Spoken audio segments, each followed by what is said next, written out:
ऐसा कैसे हो कि जो भी डिसीजन हम अपनी लाइफ में ले रहे हैं वो सारे डिसीजन सही डिसीजन हो? कब हो सही?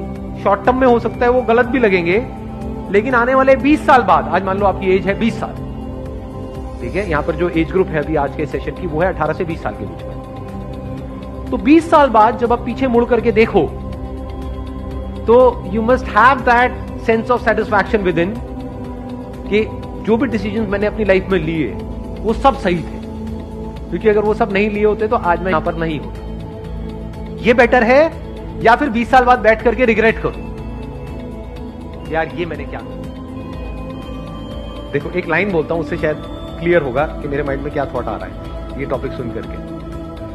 90% से ज्यादा लोग इसलिए नहीं फेल होते हैं लाइफ में कि वो बहुत बड़ा सोचते हैं और उसको अचीव नहीं कर पाते। वो इसलिए फेल होते हैं क्योंकि वो बहुत छोटा सोचते हैं और उसको अचीव कर लेते हैं।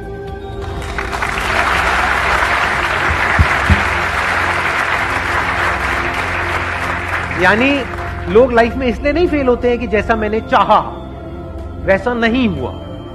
90% लोग इसलिए फेल होते हैं जो आपने चाहा वो हो गया, क्योंकि चाहा ही इतना सा। मान लेते हैं कि अगर मैं एक टाइम मशीन में बैठ करके पीछे चला जाऊं, 18 साल पीछे चला जाऊं, और मेरी एज भी आपकी एज के बराबर है, मतलब 20 साल की है, तो अब मैं खुद को क्या सलाह दूंगा? खुद ही को मुझे देनी हो एक सलाह या एडवाइस देनी हो तो मैं क्या दूंगा? और वो एडवाइस ऐसी होनी चाहिए जिसके बाद में जो भी मैं डिसीजंस लूं अगले 18 साल में वो सारे डिसीजन सही डिसीजंस होने चाहिए। वो मैं आज देख सकता हूं, आप नहीं देख सकते। आपको पता है कि जो आप डिसीजन ले रहे हो वो सही है गलत है, वो तो 20 साल बाद समझ आएगा। फॉर एग्जाम्पल आप सिगरेट पी रहे हो तो ये डिसीजन सही है गलत है आज समझ आएगा, ये तो 10-20 साल बाद समझ आएगा ना। ऐसे ही आज जो आप करियर चूज कर रहे हो उसकी वजह से क्या होने वाला है आपकी लाइफ में वो आज थोड़ी ना समझ आएगा, वो तो 20 साल बाद समझ आएगा। तो वो बंदा जो आपसे 20 साल आगे है वो पीछे मुड़ करके देख सकता है पूरे के। उसको पता है क्योंकि उसने ऑब्जर्व किया है अपनी भी लाइफ को और अपने फ्रेंड्स की भी लाइफ को। उसको पता है कि क्या डिसीजन सही होते हैं लॉन्ग टर्म में और क्या गलत होते हैं। शॉर्ट टर्म में जो सही लग रहे होते हैं वो सब। अब इस सही और गलत की डेफिनेशन क्या है इसको ध्यान से समझ लेना। हर एक के अंदर एक पोटेंशियल होता है जो हिडन होता है, जो उस वक्त हमें नहीं पता होता है। क्या उस वक्त मुझे पता था कि मैं ऐसा कुछ कितना चाह सकते हो आप? जो आपका लेवल है आज, अगर आप इस लेवल पे हो तो आप मैक्सिमम यहां तक चाह सकते हो, यहां थोड़ी चाह लोगे। तो पोटेंशियल क्या है? यहां क्या पता नहीं कहां जा सकते। तो उस वक्त वो डिसीजन मुझे सही लगता, लेकिन 20 साल बाद वही डिसीजन गलत लगता। क्योंकि अभी मैंने क्या कहा था थोड़ी देर पहले, याद है वो लाइन? बड़ी पावरफुल लाइन है वो।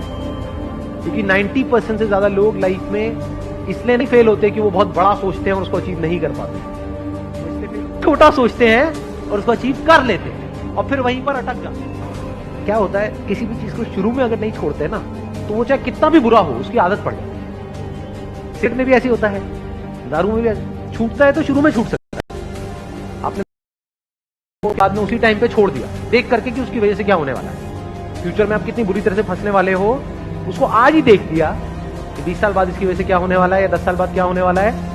तो मैं छोड़ने की कोशिश कर रहा हूं लेकिन छोड़ नहीं पाऊंगा क्योंकि मेरे को लत लग चुकी है। ऐसी करियर में होता है कि आज आपको देखना पड़ता है कि जो मैं आज कर रहा हूं उसका 20 साल बाद मेरी लाइफ पे क्या असर होने वाला है। और अगर वो क्लियर होता है यानी वो वजह क्लियर होती है तो आज ही आप छोड़ देते हो, नहीं तो नहीं छोड़ सकते। घर वालों का प्रेशर होगा, इतनी मुश्किल से तो मिली है क्यों छोड़ रहा है, करेगा क्या, खुद को भी डर लगेगा तो आदमी कहेगा जैसे चल रहा है चलने दो।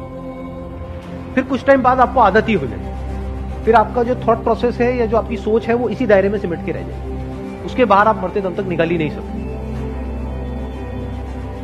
Never get into a comfort zone at this age. हाँ, कंफर्ट जोन जरूरी है if you are 30 year old, 40 year old, 50 year old, क्योंकि वहां कहां भटकते रहो, क्योंकि वहां पे आपके साथ में आपकी वाइफ भी है, बच्चे भी है, पूरी फैमिली है, सब कनेक्टेड। अभी कंफर्ट जोन में फंसने की जरूरत नहीं, क्योंकि अभी जरूरत से ज्यादा कंफर्टेबल हो गए तो आगे जाकर के लाइफ अनकंफर्टेबल होगी। लाइफ में आगे बढ़ने के लिए ये इंपॉर्टेंट नहीं है कि आप क्या करते हो, ये ज्यादा इंपॉर्टेंट है कि आप क्या छोड़ते हो। ये बातें आज मैं देख सकता हूं, आप नहीं देख सकते। बहुत कुछ छोड़ना पड़ता है अलग अलग लेवल पे, तभी आप नेक्स्ट लेवल पे जा सकते हैं। अगर एक लेवल से आप चिपक जाओगे तो उसके अगले लेवल पे कभी नहीं जा सकते। तो छोड़ देना होता है ताकि अगले पे जाओ, उसको भी छोड़ देना होता है ताकि और अगले पे जाओ, तभी नेक्स्ट जंप आ पाता है। वो छूटता कैसे है? जब आगे कुछ बड़ा दिख रहा हो तभी उस छोटे को छोड़